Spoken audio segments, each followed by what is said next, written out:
The most well-known Jewish songwriter in the world startled everyone in 1979 by converting to Christianity. His supporters were furious. Critics referred to him as insane. For many years, no one understood why Bob Dylan truly abandoned his roots. Finally, the startling truth is revealed. He didn't change his religion because of a spiritual revelation. The experience in the motel room was so potent that it knocked put him down. What actually took place in Arizona that evening? And why did he write 3 albums that were devoted to Jesus and then abruptly return to Judaism? You will be rendered dumbfounded by the response. On May 24, 1941, Bob Dylan was born Robert Allen Zimmerman in Duluth, Minnesota. Prior to being unable to continue due to polio, his father, Abram Zimmerman, was employed by the Standard Oil Company. The family then relocated to Hibbing, a tiny northern Minnesota iron mining town. There weren't many people there, less than 20,000. However, Dylan's passion for music started there. Attracted to the sounds of early rock, blues, and country music, he listened to the radio for hours. He was attracted by Little Richard, Chuck Berry, and Elvis Presley.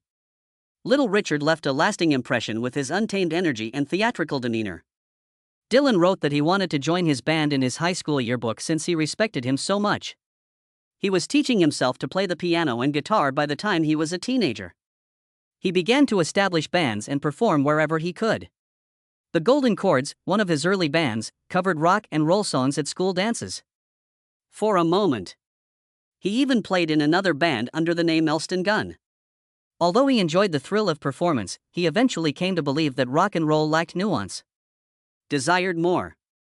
He briefly contemplated adopting the stage name Robert Allen after graduating from high school in 1959, but ultimately decided on Bob Dylan. At this point, his musical interests started to change.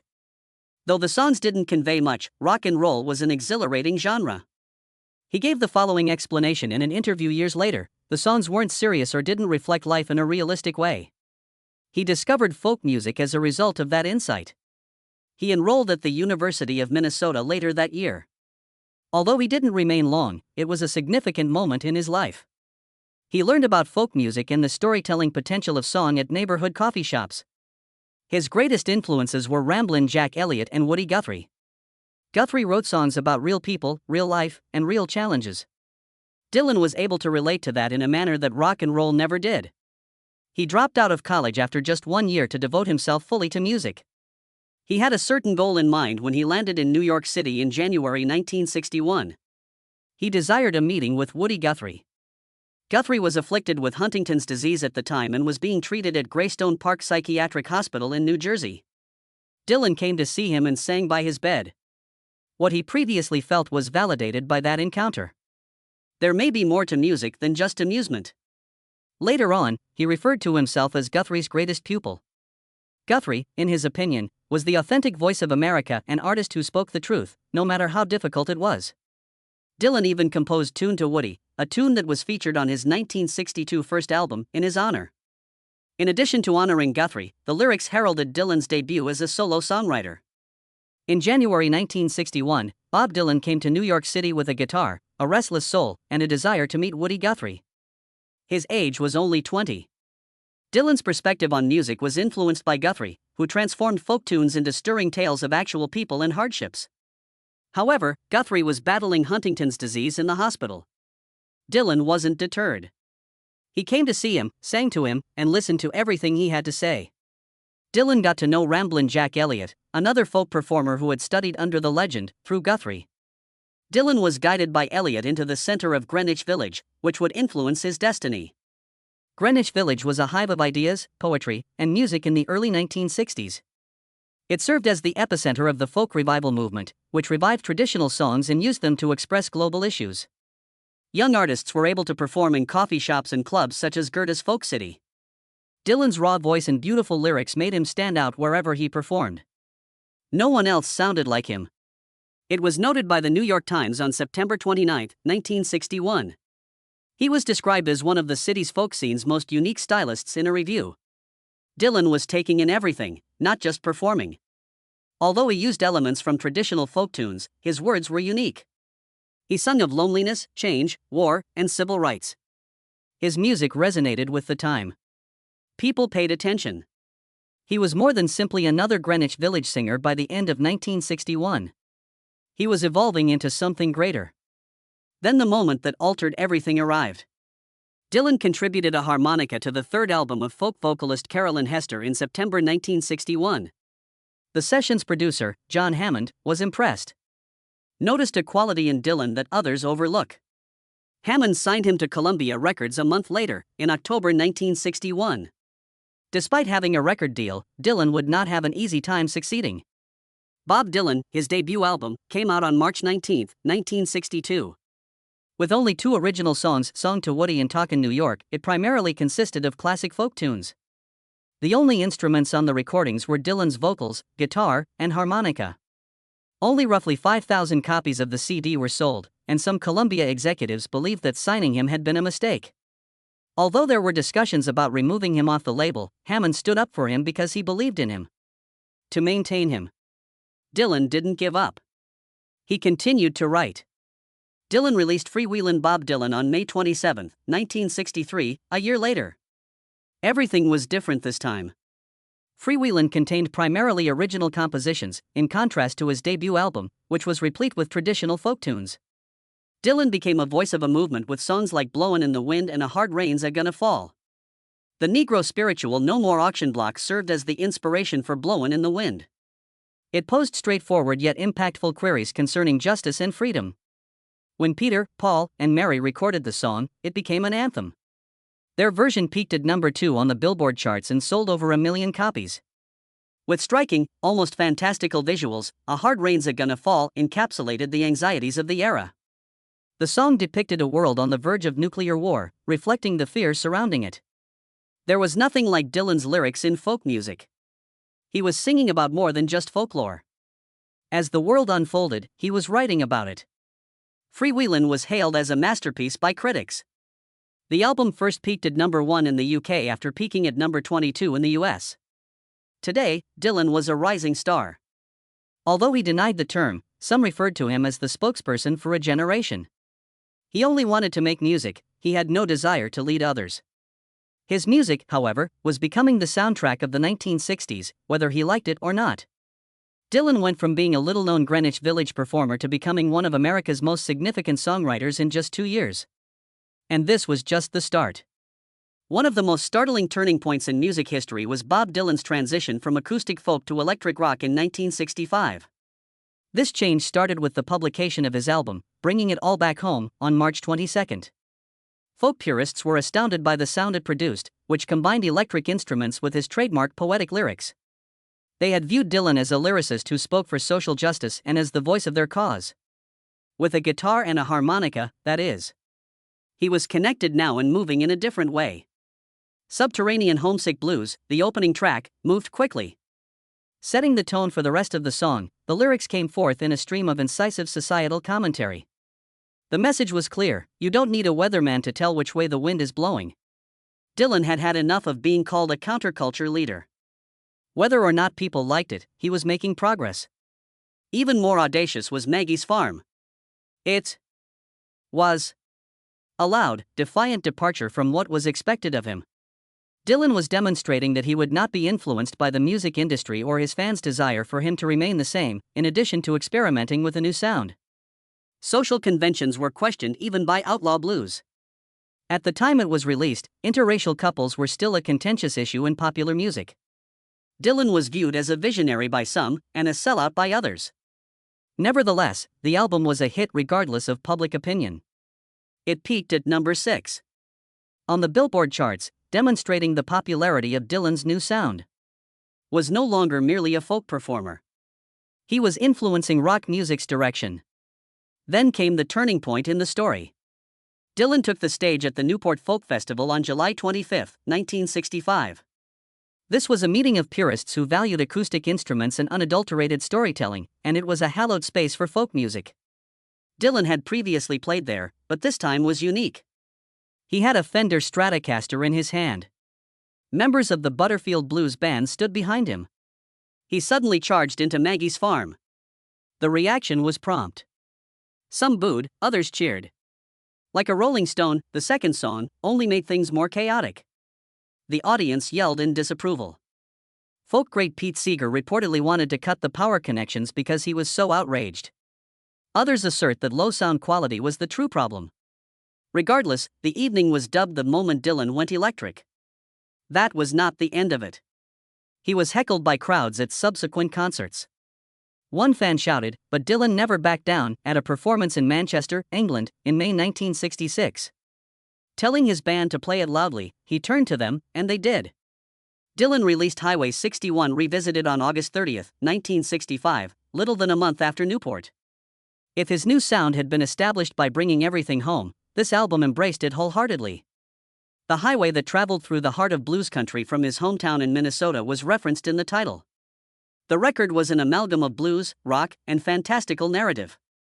Like a Rolling Stone, the first song on the radio was unlike anything else. It lasted more than half an hour, exceeding the usual limit for popular tunes. The words depicted a person who had fallen from favor and were honest. It rose to prominence as one of the most significant songs in rock history. Dylan was at his best on other songs, such as Ballad of a Thin Man and Desolation Row. He was narrating tales, but they were suddenly replete with odd characters and unsettling images. The album proved a turning point in his career and peaked at number 3 on the Billboard charts. Dylan wasn't done yet. Blonde on Blonde, the first double album in rock history, was released by him in May 1966. It went even farther in pushing limits.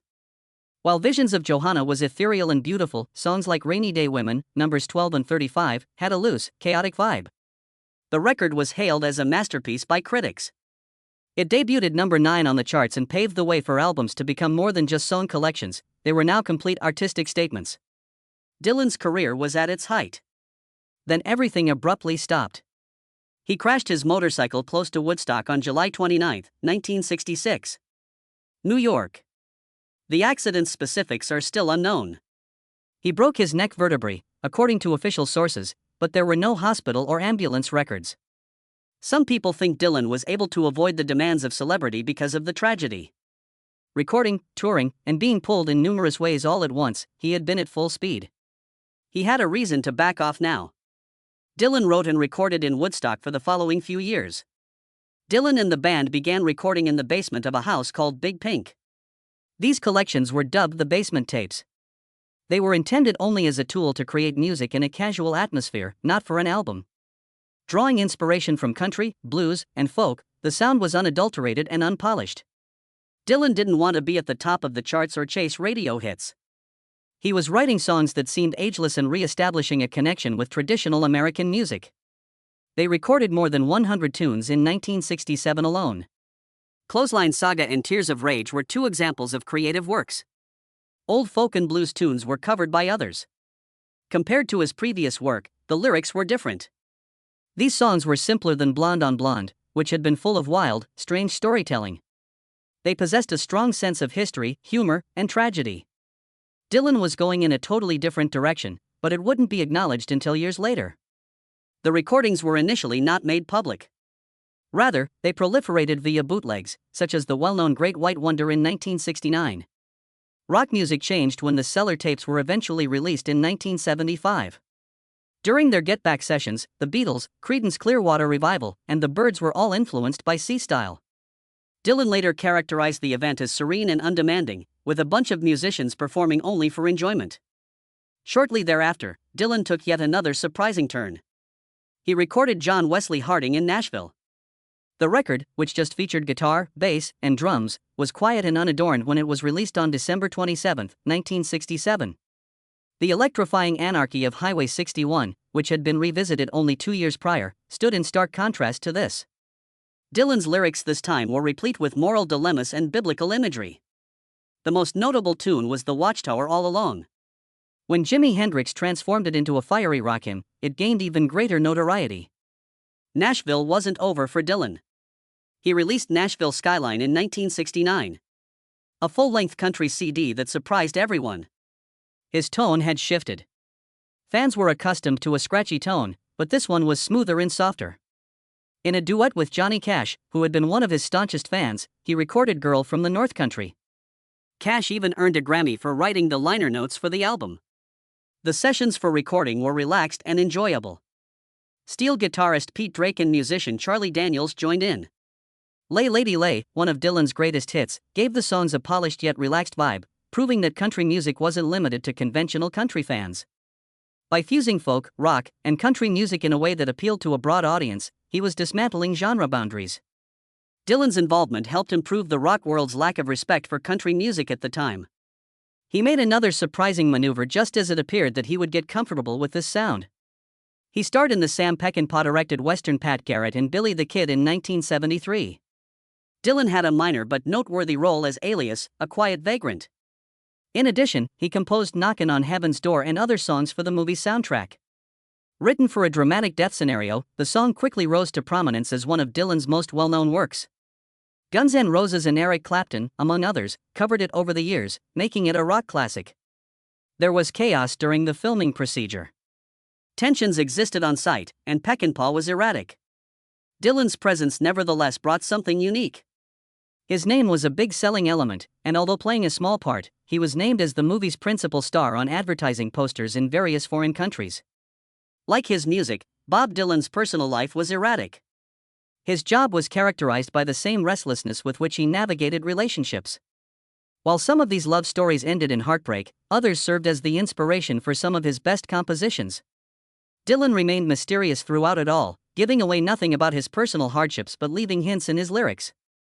Dylan and Joan Baez rose to fame as folk music's golden couple in the early 1960s. When Baez first met Dylan in 1963, she was already a famous person.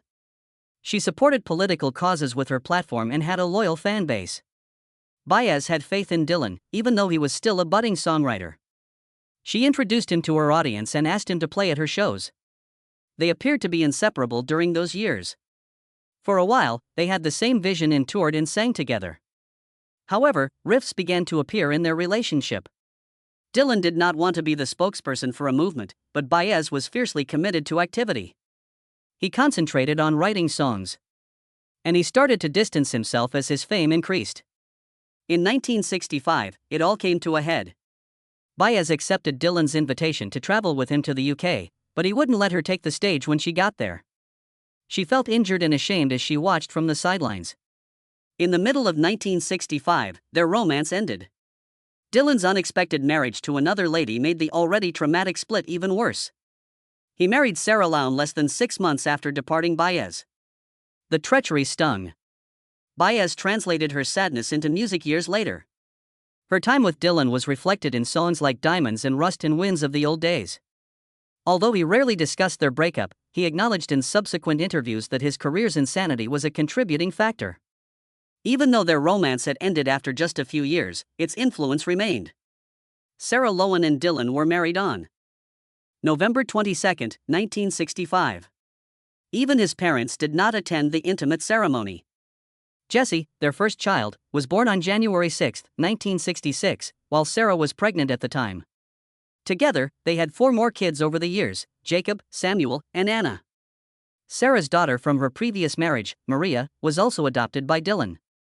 They established a peaceful existence in Woodstock, New York. Dylan composed some of his most intimate songs there. Both Sarah and the sad-eyed lady of the lowlands were influenced by his wife, who was admired and longed for. He appeared to have at last found stability for a while. However, their marriage was failing by the 1970s.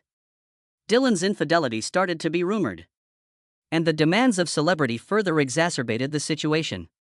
After a number of separations, they eventually got divorced in 1977. Sarah continued to play a significant role in his life even after the divorce. She served as his inspiration, the mother of his children, and a remembrance of a past existence. Their romance was also incorporated into the 1978 movie Rinaldo and Clara, which made it difficult to distinguish fact from fiction. Then Dylan revealed a secret that he kept to himself. Years. He wed Carolyn Dennis, one of his backup vocalists, in 1986. Few people were aware of their relationship, and even fewer were aware that they were parents to a daughter. In the same year, Desiree Gabrielle Dennis Dylan was born. Carolyn and Dylan made every effort to hide their family from the public. They even sealed their marriage documents using California law. The reality was revealed in Howard Sound's book, Down the Highway, The Life, only in 2001. Of Dylan. Dylan and Carolyn were already divorced at that point. For the benefit of their daughter, they maintained a cordial relationship even after their marriage dissolved in 1992. Later, Carolyn said Dylan had always been there and was a great father. In the life of Desiree. In addition to his relationships, Dylan struggled with personal issues. He acknowledged becoming addicted to heroin while residing in New York in a rare 1966 interview. He claimed to have overcome his $25 per day problem without seeking professional assistance. Dylan had always played down his drug use, so the revelation was startling. The 1960s were a turbulent decade. And a lot of musicians used drugs to cope with the pressures of performing and touring. Dylan was no different.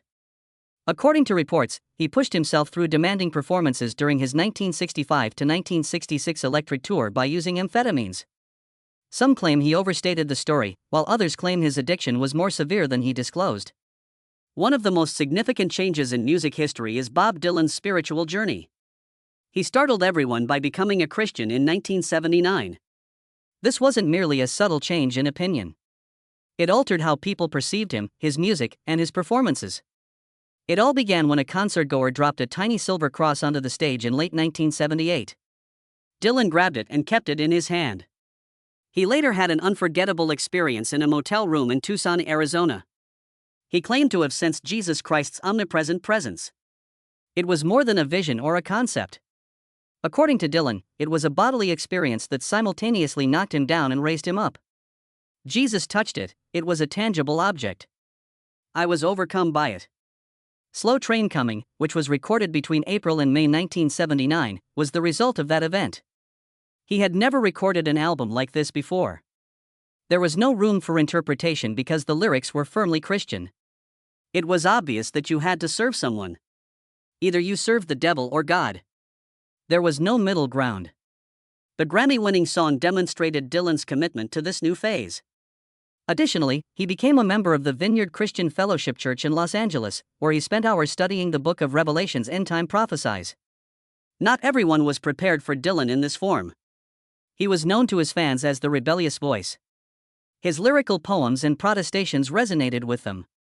At his concerts, he was now quoting scripture. He declined to perform his previous classics and issued apocalyptic warnings.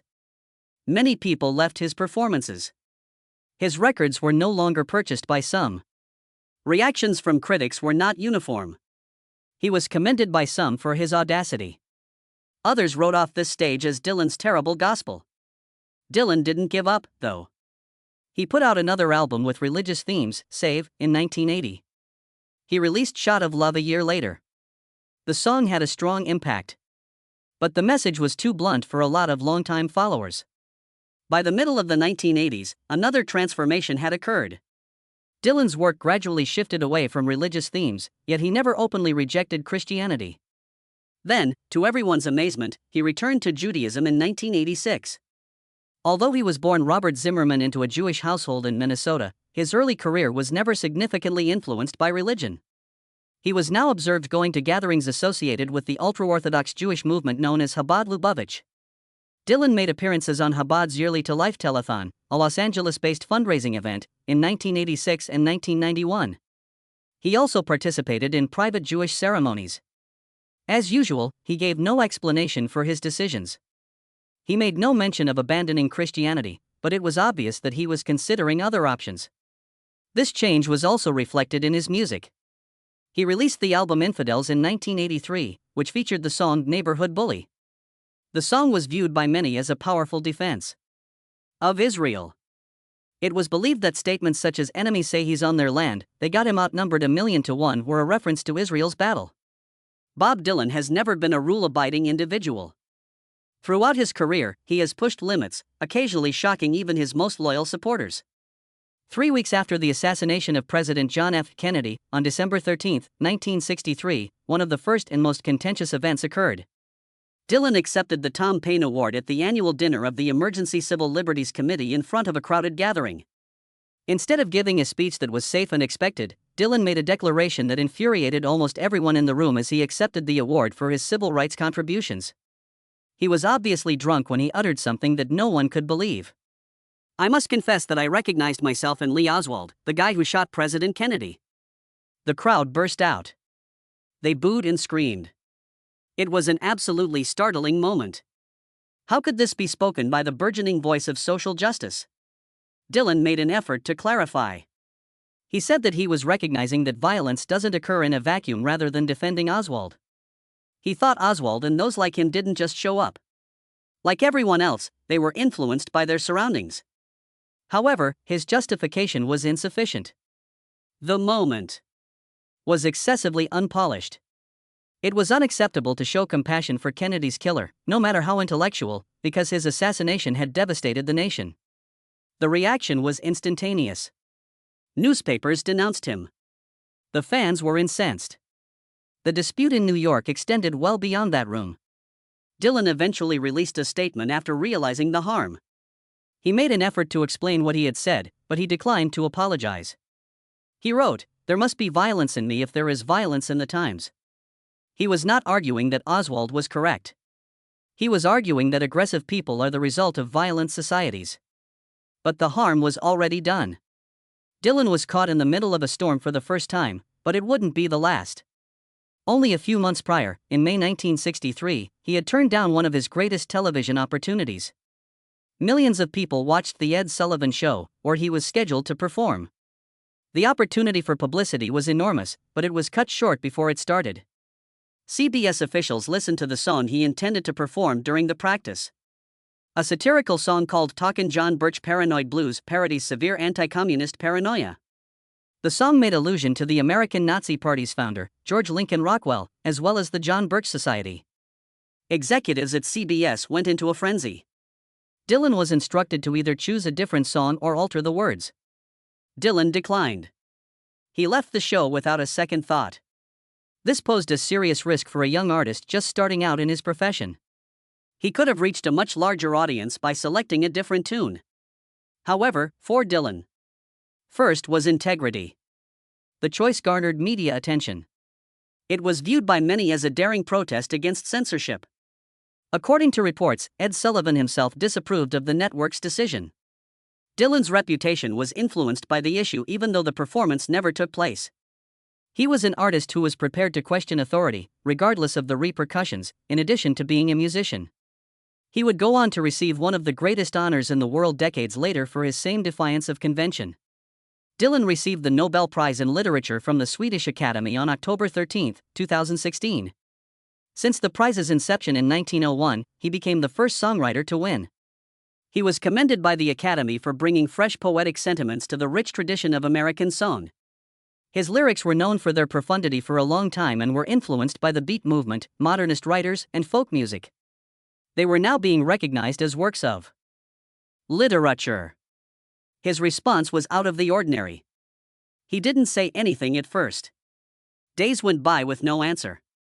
Some questioned whether he would receive the honor at all. He finally admitted it, describing the news as awesome but not much else. Dylan was not present for the December 10, 2016, award presentation in his hometown of Stockholm. Patti Smith conducted a hard Rainsagona Autumn in U.S. instead. Ambassador Azita Raji gave the address. In a private ceremony with 12 members of the Swedish Academy, Dylan eventually took his medal and diploma on April 2, 2017, to claim the prize money of 8 million Swedish kronor, or roughly $900,000. He was required to provide a Nobel talk. In a lecture reflecting on 3 literary works that influenced him, he did so on June 5, 2017. All Quiet on the Western Front, The Odyssey, and Moby Dick. Discussed how songs are different from traditional writing and made the case that they should be heard rather than just read. Dylan's victory was not universally celebrated. Songwriting's status as literature was questioned by some reviewers. Irvine Welsh, the author, wrote it off as a sentimental choice. Others said it was a revolutionary decision that changed the definition of literature. In any case, Dylan's status as one of the most significant cultural figures of the contemporary era was validated by the award. His list of accomplishments is astounding, even without the Nobel Prize. He received the Presidential Medal of Freedom from President Barack Obama in 2012. He was awarded the Kennedy Center Honor in 1997. In 1988, he was admitted to the Rock and Roll Hall of Fame. He has received numerous Grammy Awards throughout the years, including Best Contemporary Folk Album for Modern Times in 2007 and Album of the Year for Time Out of Mind in 1998. His song Things Have Changed, which was included in the Wonder Boys movie, earned him both an Academy Award and a Golden Globe in 2001. His influence on American music and culture earned him a special commendation for the Pulitzer Prize in 2008. The Grammy Hall of Fame includes some of his recordings, such as Like a Rolling Stone and Blowing in the Wind. He has been inducted into the Nashville Songwriters Hall of Fame and the Songwriters Hall of Fame, and he even has an honorary doctorate from Princeton University.